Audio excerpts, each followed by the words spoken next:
السلام عليكم ورحمة الله وبركاته.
إن الحمد لله نحمده ونستعينه ونستغفره ونعوذ بالله من شرور أنفسنا ومن سيئات أعمالنا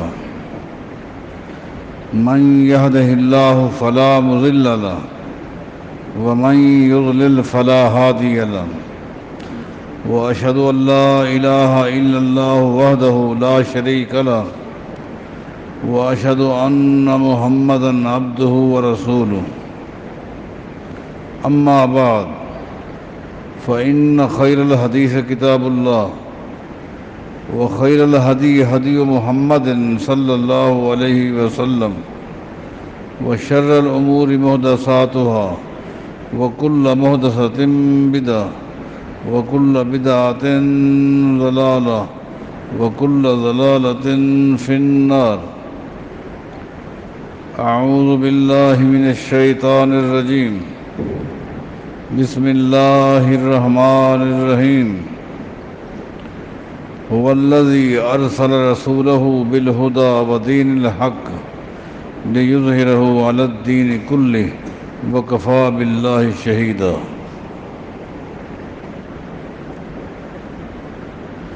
صحیح بخاری کی بڑی معروف حدیث ہے کہ ایک دن صحابہ کرام رضوان اللہ علیہم اجمعین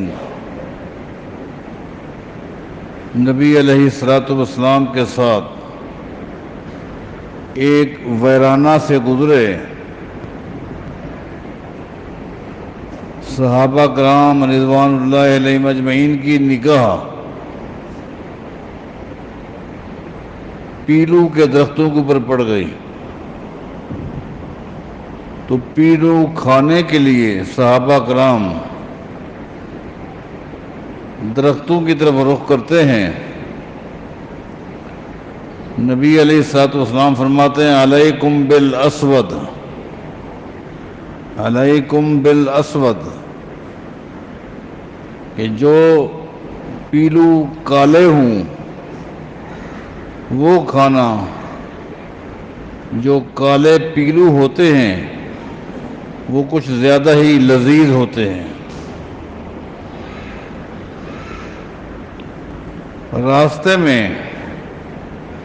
صحابہ کرام رضوان اللہ علیہ مجمعین نے نبی علیہ الصلوۃ والسلام سے پوچھا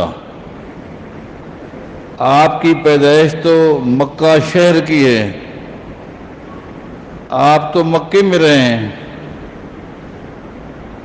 اور یہ پیلو کا درخت تو جنگلات میں ہوتا ہے، جو لوگ جنگلوں میں بھیڑ بکریاں چراتے ہیں ان کو اس طرح کے درختوں کے بارے معلومات ہوتی ہے، تو کیا آپ نے بھی بکریاں چرائی ہیں؟ تو نبی علیہ السلام نے فرمایا تھا ما بعث اللہ نبیا قط الا وقد رعى الغنم،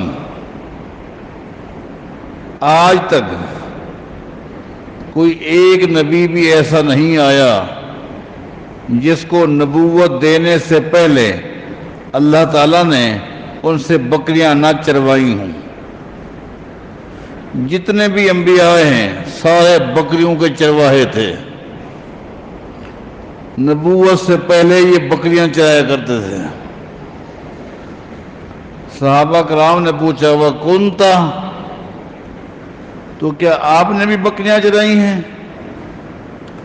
تو نبی علیہ السلام فرمایا كُنْتُ أَرْعَاهَا عَلَى قَرَارِيطَ لِأَهْلِ مَكَّةَ، جی ہاں،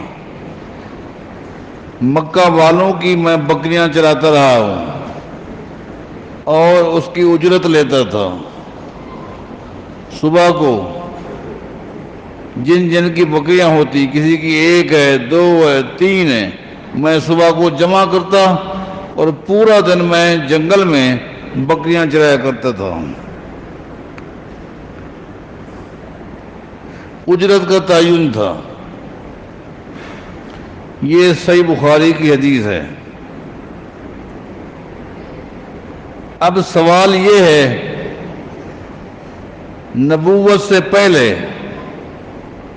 اللہ تعالیٰ نے ان سے بکریاں کیوں چروائیں؟ اس میں کیا حکمت ہے؟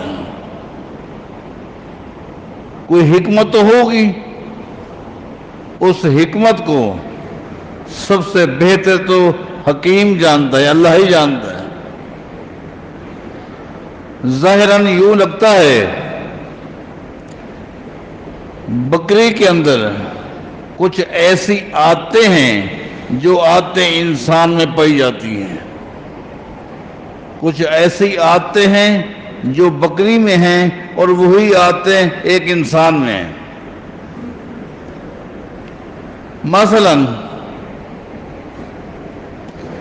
بکری کو دنیا کی کتنی نعمتیں کھلائیں، اس کو چین اور سکون نہیں ہے۔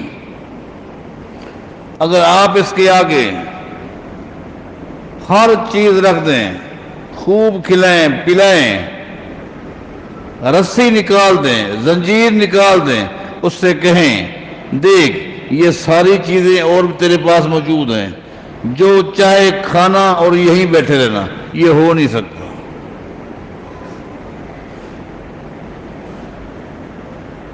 بکری ایک ایسا جانور ہے جو چاہتی ہے کہ ہر وقت میرا منہ ہلتا رہے، میں کھاتی رہوں، کبھی یہاں منہ کبھی وہاں منہ، سکون نہیں۔ یہی عادت ایک انسان کی بھی ہے، اس کو بھی سکون نہیں ہے۔ کوئی شادی شدہ ہو کر زنا کی طرف جا رہا ہے، سب کچھ ہونے کے باوجود کوئی چوری کی طرف جا رہا ہے، کوئی ڈکیتی کی طرف جا رہا ہے، کوئی شراب کی طرف جا رہا ہے، کوئی سکون نہیں۔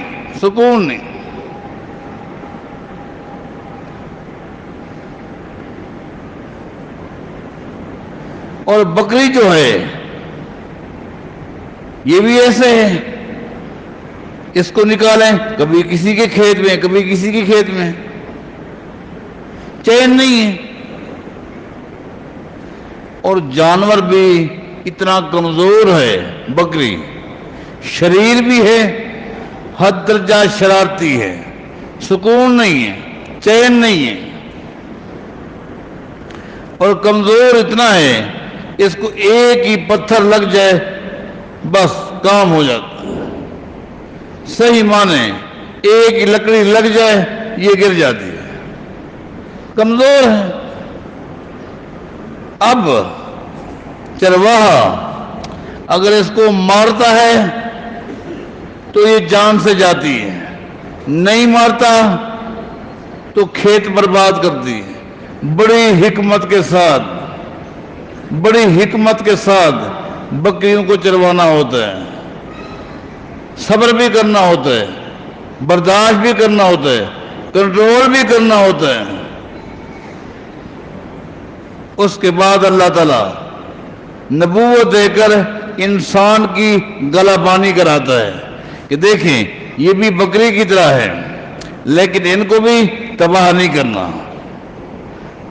لوگوں کے کھیتوں سے بچانا ہے، زنا چوری یہ سب لوگوں کے کھیت ہیں، کھیتوں سے بچانا ہے لیکن برباد بھی نہیں کرنا، صبر بھی کرنا ہے، کنٹرول بھی کرنا ہے۔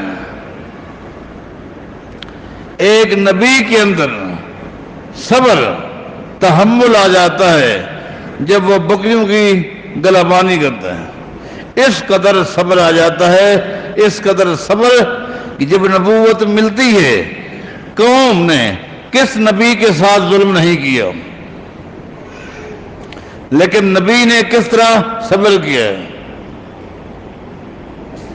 وہ کون سا نبی آیا ہے جس نے نبوت کا اعلان کیا ہو اور اس کی قوم نے اس کے ساتھ زیادتیاں نہ کی ہوں، مارا نہ ہو، الزام نہ لگائے ہوں؟ آخری نبی کو ہم دیکھتے ہیں محمد الرسول اللہ صلی اللہ علیہ وسلم، آپ فرمایا کرتے تھے وَلَقَدْ أُوذِيتُ فِي اللَّهِ وَمَا يُوذَى أَحَدٌ، لوگوں اللہ کے راستے میں مجھے اتنا ستایا گیا ہے، اتنا میرے ساتھ زیادتی کی گئی ہے، آج تک زمین کی پشت پر اتنا زیادتی کسی کے ساتھ نہیں ہوئی۔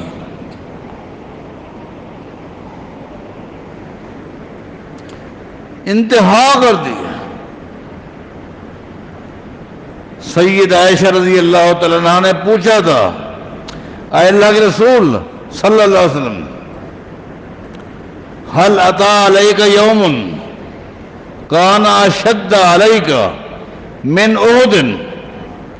اے اللہ کے رسول صلی اللہ علیہ وسلم، احد کے میدان میں آپ کے ساتھ بڑی زیادتی کی گئی، آپ کے دانت مبارک شہید کر دیے گئے، آپ کے سر مبارک پہ اس قدر وار کیے گئے کہ آپ کے ماتھے سے خون ٹپک رہا تھا۔ کیا احد سے زیادہ بھی کبھی آپ کا سخت دن آیا؟ نبی علیہ السلام فرماتے ہیں، عائشہ لقد لقیت من قومک ما لقیت، احد کے میدان میں جو کچھ میرے ساتھ زیادتی ہوئی سو ہوئی، لیکن اس سے خطرناک دن طائف کا دن تھا، جہاں میں بڑی امید کے ساتھ گیا تھا اور مکہ والوں کو کہہ کے گیا تھا کہ تم نے میری دعوت پہ غور نہیں کیا، میرے پیغام کو توجہ سے نہیں سنتے رہے، میں طائف جا رہا ہوں۔ طائف والوں سے کیوں امید تھی؟ اس لیے کہ طائف کے لوگ تاجر تھے، اور ایک تاجر کا دماغ بڑا وسیع ہوتا ہے، وہ پوری دنیا جاتا ہے، اس کے اندر بڑی گنجائش ہوتی ہے، وہ بات کو سنتا بھی ہے، برداشت بھی کرتا ہے۔ تاجر کو ہر طرح کے لوگوں سے واسطہ پڑتا ہے، میں طائف جا رہا ہوں، میری بات پر غور کریں گے، سنیں گے، لیکن طائف والوں نے کیا ظلم کیا، کیا ظلم کیا، کس قدر زیادتیاں کی، حتیٰ کہ ملک الجبال، وہ فرشتہ نبی علیہ السلام کے پاس آ گیا جس کی ڈیوٹی پہاڑوں پر تھی، پہاڑوں پر جس فرشتے کی ڈیوٹی تھی وہ آ گیا، اس نے کہا، اے اللہ کے رسول صلی اللہ علیہ وسلم، طائف والوں نے آپ کے ساتھ زیادتی کی انتہا کر دی ہے، مجھے اللہ نے بھیجا ہے، ان شئت ان اطبق علیہم الاخشبین، ان تمام پہاڑوں پر میری ڈیوٹی ہے، یہ طائف کی وادی کے اس طرف بھی پہاڑ ہے، اس طرف بھی پہاڑ ہے، آپ مجھے حکم دیں، میں دونوں پہاڑوں کو قریب کر لیتا ہوں، اتنا قریب کہ یہ طائف کے لوگ ان دو پہاڑوں کے بیچ میں اس طرح آ جائیں گے جس طرح چکی کے دو پاٹ کے درمیان دانہ آ جاتا ہے، ان کو پیس کے رکھ دوں گا، دونوں پہاڑوں کو قریب کر لوں گا۔ آج بھی وہ پہاڑ ہے، میں جب طائف جاتا ہوں ان دو پہاڑوں کو دیکھتا ہوں تو یہ منظر سامنے آ جاتا ہے کہ دیکھیں یہ پہاڑ ہے اور یہ بھی پہاڑ ہے اور یہ طائف کے لوگ ہیں، نبی علیہ السلام کے جسم سے خون بہ رہا ہے، فرشتہ کہہ رہا ہے، ان شئت ان اطبق علیہم الاخشبین، ان دونوں پہاڑوں کو قریب کر لیتا ہوں، پیس کے رکھ دوں گا، اتنا زیادتی، قربان جائیں صبر کا، یہ ہے صبر کہ نبی علیہ السلام فرماتے ہیں، بل ارجو ان یخرج اللہ من اصلابہم من یعبد اللہ وحدہ ولا یشرک بہ شیئا، فرشتہ میں صبر کرتا ہوں، یہ نہ صحیح ہو سکتا ہے اللہ ان کی نسلوں سے ایسے بندوں کو پیدا کرے گا جو ایک اللہ کی عبادت کریں گے، شرک نہیں کریں گے، یہ ہے صبر، یہ صبر۔ یہاں صبر کا مسئلہ آیا ہے تو میں اپنی دینی بہنوں سے، دینی بیٹیوں سے بھی کہوں گا، ایک طرف جب میں عورتوں کا صبر دیکھتا ہوں تو حیرت ہوتی ہے، اور دوسری طرف اس کی بے صبری بھی ہے۔ صبر تو اتنا ہے، ایک عورت کے اندر کہ پوری زندگی 60 گز کے مکان میں گزار دیتی ہے. یہ صبر کی انتہا ہے. 60 گز کا مکان جس میں 2 چھوٹے سے کمرے ہوتے ہیں، پوری زندگی یہ خاتون وہاں گزار دیتی ہے. یہ صبر ہے، جبکہ یہ کسی مرد کے بس میں نہیں ہے. اگر کسی مرد کو آپ کہیں نا 1 مہینہ آپ گھر سے باہر نہ جائیں، یہ خطرناک سزا ہے. عورت پوری زندگی اس چھوٹے سے گھر میں گزار دیتی ہے. یہ صبر ہے. صبر تو یہ ہے کھانا پکائے گی لیکن پہلے گھر والوں کو کھلائے گی، آخر میں خود کھائے گی. یہ بھی صبر ہے. صبر تو یہ ہے گھر میں اگر بچے چیختے ہیں، چلاتے ہیں، مرد برداشت نہیں کرتا، وہ دوسرے کمرے میں چلا جاتا ہے، پھر بھی آواز ہے وہ خود چیخنے لگ جاتا ہے.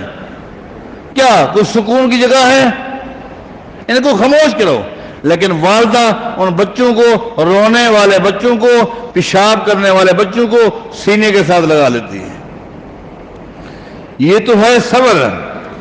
اور بے صبری اگر ہم دیکھتے ہیں تو چھوٹی سی بات پر خامد کے ساتھ لڑائی، خامد کے ساتھ جھگڑا، شکایت، گلے، خام خواہ محلے کو سر پر اٹھا لینا، کیونکہ اس کو پتہ ہی نہیں ہے کہ خامد کہتے کس کو ہیں. کاش میری اس بہن کو پتہ چل جائے کہ خامد کہتے کس کو ہیں. دیکھیں نبی علیہ السلام کا فرمان ہے کہ میں نے جب جہنم کے کنارے پر کھڑے ہو کر جہنمیوں کو دیکھا تو حیرت ہوئی کہ جہنم میں مردوں کے مقابلے میں عورتوں کی تعداد زیادہ تھی. صحابہ کرام نے پوچھا لما یا رسول اللہ صلی اللہ علیہ وسلم، اس کی کیا وجہ ہے؟ مردوں کے مقابلے میں عورتیں زیادہ ہیں، اس کی کیا وجہ ہے؟ آپ فرمائے بے کفر ہن، چونکہ مردوں کے مقابلے میں عورتوں میں کفر پایا جاتا ہے. صحابہ کرام نے پوچھا یکفرن باللہ، کیا عورتیں اللہ کے ساتھ کفر کرتی ہیں؟ میں نہیں، یکفرن العشیرہ. عورت کی ایک بیماری ہے کہ وہ اپنے خامد کی ناشکری کرتی ہے. حالات ہوتے ہیں، حالات کے مطابق اس کو چلنا چاہیے. کبھی اتار ہے، کبھی چڑھاؤ ہے، کبھی حالات کچھ ہیں، لیکن اس کا ساتھ دینا چاہیے. کاش کہ اس عورت کو پتہ چل جائے میں کس کے ساتھ بحث کر رہی ہوں، کس کے آگے تکرار کر رہی ہوں. اس کے لیے یہ جملہ کافی ہے کہ نبی علیہ السلام فرماتے ہیں اگر اللہ تعالیٰ کی ذات کے علاوہ کسی اور کے لیے سجدہ جائز ہوتا، سجدہ عبادت ہو یا تعظیم ہو، وہ ایک اللہ کے لیے، اللہ کے علاوہ کسی اور کے لیے سجدہ جائز نہیں ہے. فرمایا کہ اگر کسی کے لیے مخلوق میں سے کسی کے لیے سجدہ جائز ہوتا لَأَمَرْتُ امْرَأَةً أَن تَسْجُدَ لِزَوْجِهَا، تو حکم ملتا بیوی کو کہ وہ اپنے خامد کو سجدہ کرے. اب آپ اندازہ لگا لیں کہ خامد کے کیا مقام ہے. اس کے ساتھ بحث کرنا، بے صبری کرنا، میرے والدین نے میرے ساتھ ظلم کیا، تیرے گلے پڑ گئی میں، تو میرے ساتھ کیسا ہے.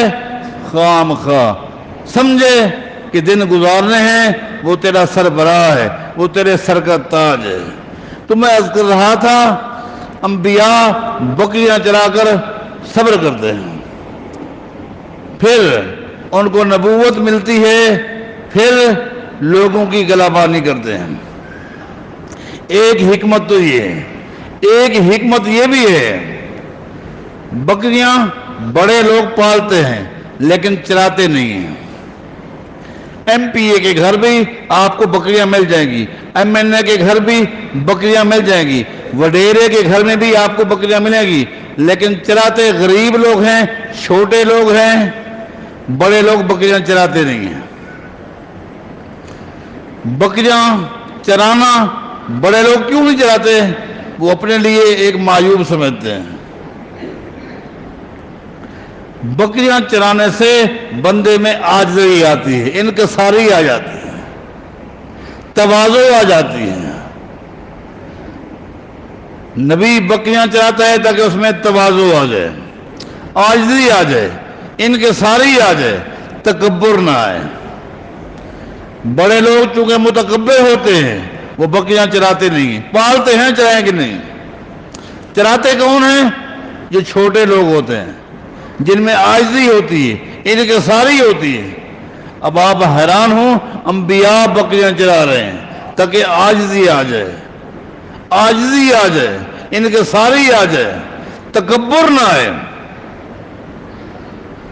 آپ کو پتا ہے ایک دن نبی علیہ السلام نے فرمایا لا يدخل الجنت من کان فی قلبہ مثقال ذرۃ من کبر۔ لوگوں، جس شخص کے دل میں رائی کے دانے کے برابر بھی تکبر ہوگا وہ کبھی جنت میں نہیں جائے گا۔ بھلے نمازیں پڑھتا رہے، روزے رکھتا رہے، حج کرتا رہے، قربانیاں کرتا رہے، زکوٰۃ دیتے رہے، دل میں رائی کے دانے کے برابر تکبر ہے وہ جنت میں نہیں جائے گا۔ جس وقت یہ بات صحابہ نے سنی تو نبی علیہ السلام سے پوچھتے ہیں ان الرجل یحب ان یقول ثوبہ حسنا ونالہ حسنا۔ اے اللہ کے رسول صلی اللہ علیہ وسلم، ہم میں سے کوئی شخص جب نئے کپڑے لیتا ہے، پہنتا ہے، اس کے دل میں کچھ نہ کچھ بات آتی ہے۔ آج نئے کپڑے پہنے ہوئے ہیں، نئے جوتے پہنے ہوئے ہیں، دل میں تو ایک بات آتی ہے۔ دل میں نئے کپڑے پہنتے وقت جو بات آتی ہے وہ پرانے کپڑے پہنتے وقت بات نہیں آتی۔ پھٹے پرانے کپڑے پہنتے وقت دل میں کوئی بات نہیں آتی، لیکن نئے کپڑے، نیا جوڑا، نئے جوتے پہنتے وقت دل میں کچھ نہ کچھ بات آتی ہے، کہیں یہ تکبر تو نہیں ہے؟ نبی علیہ السلام میں یہ تکبر نہیں ہے، یہ تو جمال ہے، یہ تو جمال ہے۔ ان اللہ جمیل یحب الجمال، اللہ بھی جمیل ہے اور جمال کو پسند کرتا ہے۔ تو تکبر کیا ہے؟ فرمایا کہ الکبر بطر الحق، الکبر بطر الحق، تکبر یہ کہ حق کو چھوڑ دینا۔ کسی کے سامنے حق پیش کیا جائے لیکن اس کو وہ چھوڑ دے۔ پہلی بات ہے حق کیا ہے؟ قل الحق من ربکم، حق صرف وہ ہے جو اللہ کی طرف سے ہے، جو اللہ کی طرف سے ہے وہ حق ہے۔ اللہ کی طرف سے کیا ہے؟ قرآن ہے۔ اللہ کی طرف سے کیا ہے؟ حدیث ہے، یہ حق ہے۔ فماذا بعد الحق الا الضلال، اور حق کے مقابلے میں جو کچھ بھی ہے وہ باطل ہے۔ اتبعوا ما انزل الیکم من ربکم، یہ حق ہے۔ اب کسی کے سامنے حق پیش کیا جائے، عقیدے کے مسئلے میں، عمل کے مسئلے میں، اخلاقیات کے حوالے سے، تجارت کے چیپٹر میں کسی کے سامنے قرآن کریم پیش کیا جائے، یہ حدیث پیش کی جائے، اور وہ حدیث اس کے عقیدے کے خلاف ہو، اس کے عمل کے خلاف ہو، اب اس کے لیے اب ایک چیلنج ہے۔ اگر اس میں عاجزی ہوگی، انکساری ہوگی، تو وہ کہے گا ہاں جی ہاں آج پر میں صحیح بات پہ نہیں تھا، میں اسے قبول کرتا ہوں۔ جی ہاں آج پتہ چل گیا صحیح عقیدہ کیا ہے، باطل کیا ہے، باطل کو چھوڑتا ہوں، حق کو قبول کرتا ہوں۔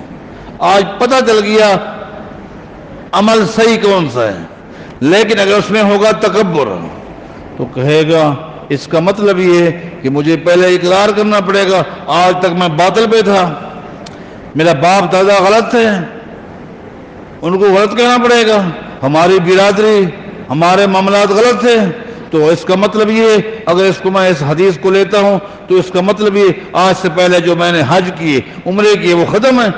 یہ خام خواہ کی بات ہے، یہ خام خواہ کی باتیں ہیں۔ اس حق کے آگے یہ ایک تکبر ہے، ایک بت ہے، بت ہے۔ یہی بت ابو طالب کے آگے آ گیا تھا، جس نے کہا محمد تو حق پر ہے صلی اللہ علیہ وسلم، لیکن مجھے پتا ہے قوم کیا کہے گی، برادری کیا کہے گی۔ حق تیرے پاس ہے لیکن دوسری طرف برادری ہے، میں قوم کا وڈیرا ہوں، قوم کیا کہے گی، لہذا میں اس حق کو قبول نہ کرنے کی وجہ سے جہنم جاؤں گا، میں جہنم کی آگ برداشت کر لوں گا، قوم کے تانے برداشت نہیں کر سکتا۔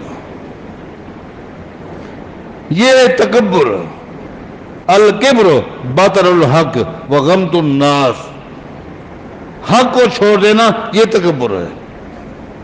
تو اس میں اور بھی بہت ساری حکمتیں تھیں، کیونکہ وقت مقرر ہے اور وہ وقت کی پابندی بہت ضروری ہوتی ہے۔ اللہ تعالی ہم سب کو صحیح معنی دین کی فہم عطا فرمائے اور عمل کی توفیق عطا فرمائے۔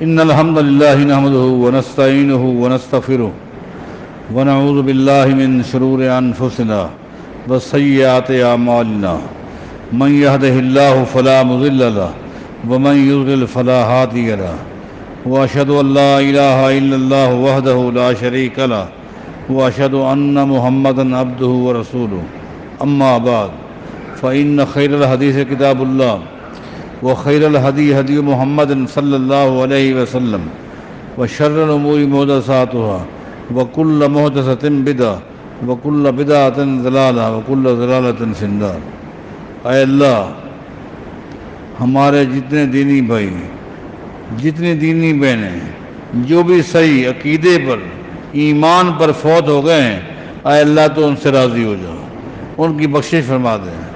اے اللہ ان کا آخرت کا معاملہ آسان کر دیں۔